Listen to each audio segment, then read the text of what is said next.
Hello everybody, this is Terry Jeanette with Be Creative, and today we are going to make a spooky Halloween garland. Woo.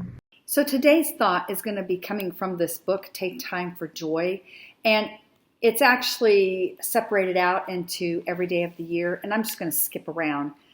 I really like this thought right here. The happiness of your life depends upon the quality of your thoughts. Just think about that for a little bit. That is a powerful statement. So I was scanning YouTube trying to come up with some Christmas decorations for our little gathering that we're going to have here in a few months. All of my kids and their families are going to be coming to my house for Christmas. That's 18 of us. Well, while I was looking at some of the YouTube videos on some crafts for kids, I came across a really cool idea for a garland. And as I was looking at it, I thought, you know what? I can actually do this, but turning it into Halloween theme. And that's what we're going to do today. Now, the first part of this, I do not recommend having the kids help. But the second part, they can help with. And you know what? A lot of us, we shop online now. So we wind up with a lot of these boxes that we just toss. Well, this is a great way to recycle them. So what I did is I took a pair of scissors, and this is why I don't recommend small children helping you with this. But I cut one of the flaps, and then I'm going to cut this in half. And this is not an exact science.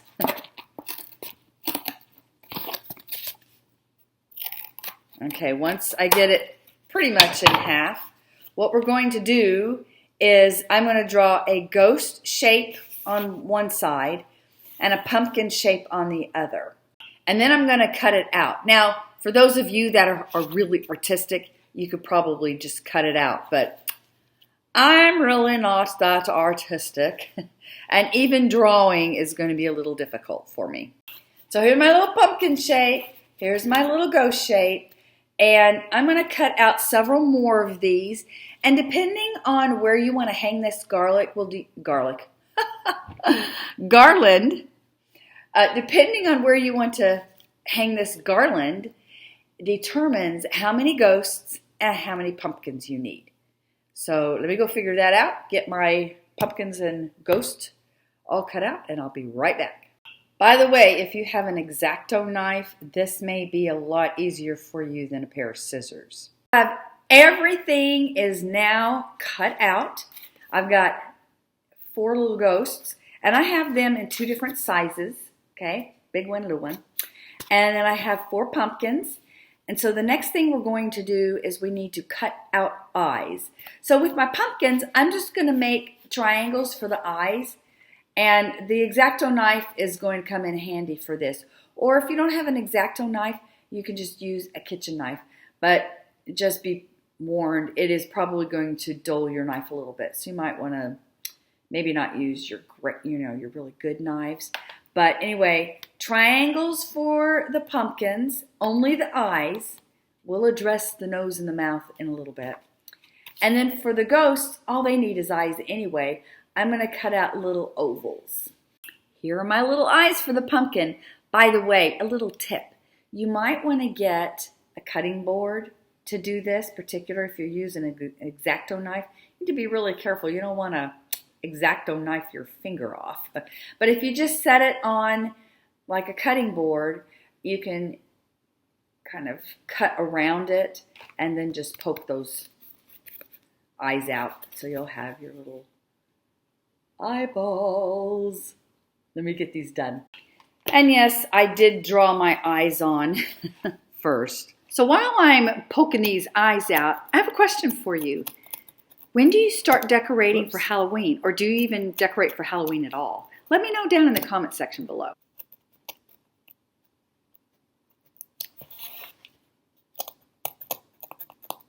Once you get it all done, you can just poke it out. You may have to cut a little bit more. Whoa. Now you understand why this is not time for the kiddos to be around. You could go ahead and have all of these pumpkins and ghosts cut out and ready to go for the next step. Sorry, stay with me here. For some reason, this eye was being real stubborn. Well, good grief. The other eyes were not this difficult.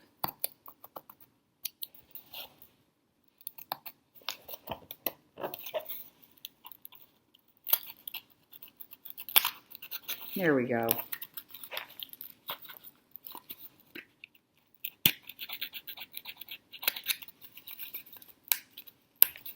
Wow, he did not want to come out.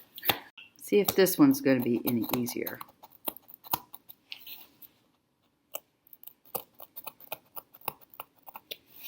Now, when I do my little creative videos like this, I basically create on the fly. I have not tested this out yet. So when you see me doing this, this is my first time doing it. I haven't made another one. So, and I'm like this with almost everything I do. On my other channel, when I make jewelry, I create on the fly. Now, when I do my earrings, a lot of times I do one earring, and then on camera, I will show you how I did it. And that way you don't have to sit through two sets of two earrings. Anyway, there we go. That one was much easier. Let me get the rest of these done.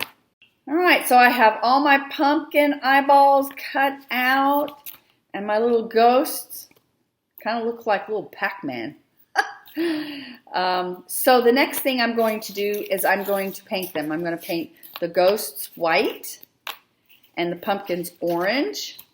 And this is where you can get the kiddos involved. So let me take off my little sleeves here. And I'm going to go outside and paint these and let them dry. I don't know if I'll paint the back or not. Probably not. But you could if you wanted to. But let me go do that, and I'll be back and show you what comes next. So first, I did the ghosts. I used 2 coats. I probably should have done 3. And then I painted the pumpkins. I did paint the pumpkins white first because the brown was showing too much through the orange, and it wasn't really bright enough, and the white helped that out a lot. And yes, I made a huge mess. And, you know, I have to say, I really like the texture of this box. The texture definitely reminds me that of a pumpkin. And all you have to do is take those fairy lights, feed them through the eyes of all these little characters, and hang them up. Let me know what you think of this garland, and thanks for joining me. Y'all have a great day. This is Terry Jeanette with Be Creative, signing out for now. Bye-bye.